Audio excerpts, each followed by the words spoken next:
of something that actually happened. But you look at the picture that John is painting, the story that John is telling us.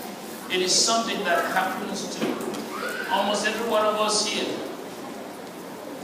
It's historical, but it is very relevant to our lives.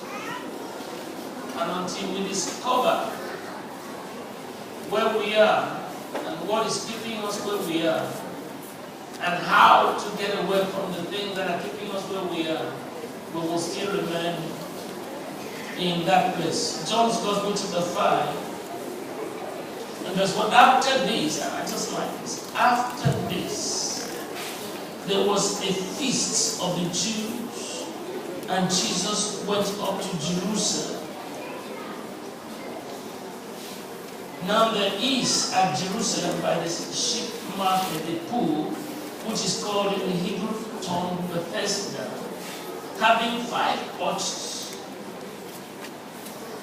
In these lay a great multitude of impotent folk, of blind, halt, withered, waiting for the moving of the water. For an angel went down at a certain season into the pool and troubled the water.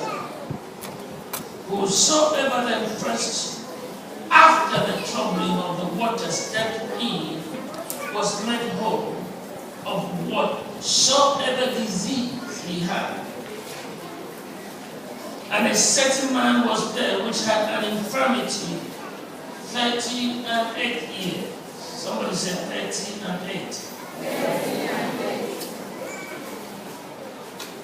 When Jesus saw him lie and knew that he had been now a long time in that case, he said unto him, wilt thou be made whole? Do you want to be well? The impotent man answered him, Sir, I have no man when the water is troubled to put me into the pool, but while I am coming, another steps down before me. Jesus said unto him, Rise, take up your bed and walk. And immediately the man was made whole and took up his bed and walked. And on the same day was the Sabbath. I thank God for the things that have been happening in this place over the last weekend. We have had some of the most tremendous teachings on how to live life. There has been a discovery of the fact that all things that pertain to life and godliness have been entrusted to us. People who are outside of the covenant of grace, people who are outside of the covenant of God, people who don't know the gospel might have some principles, because the principles are universal, of how to make a living, but they don't have the life. But we have the advantage of both having the principles that make us have life and have a very good livelihood. God never intended anybody to be wretched and miserable and poor.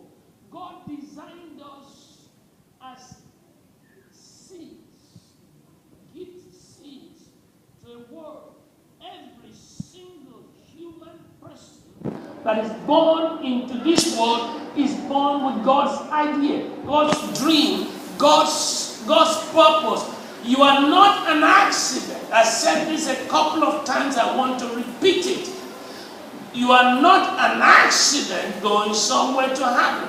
Your parents may never have been planning that you should come, but in God's economy, He had you in mind. He had you in mind. That's why you showed up. He planted a seed of grace inside of you because somebody somewhere was praying. Did you know that God heard your prayers even before you were born. There's nothing that is new to God. Somebody was praying and God saw. He doesn't answer by giving you stuff. God will not give you a car. He doesn't make cars. You see, like I need to fly from nation to nation. God doesn't make aeroplanes. So when he heard my cry about reaching the world, he touched some people and said, design the plane. Because there was a cry from the heart, I got to reach my world. And God knew that we would need such a vehicle. Now what I'm saying is that you were given a dream by God as an answer to the prayers of people. You are not an accident. You are not a chance happening. You are not a mistake. You are not a write-off, and it's not too late. You didn't hear me. Amen. Some of you have given up because you think it is too late. I got news for you.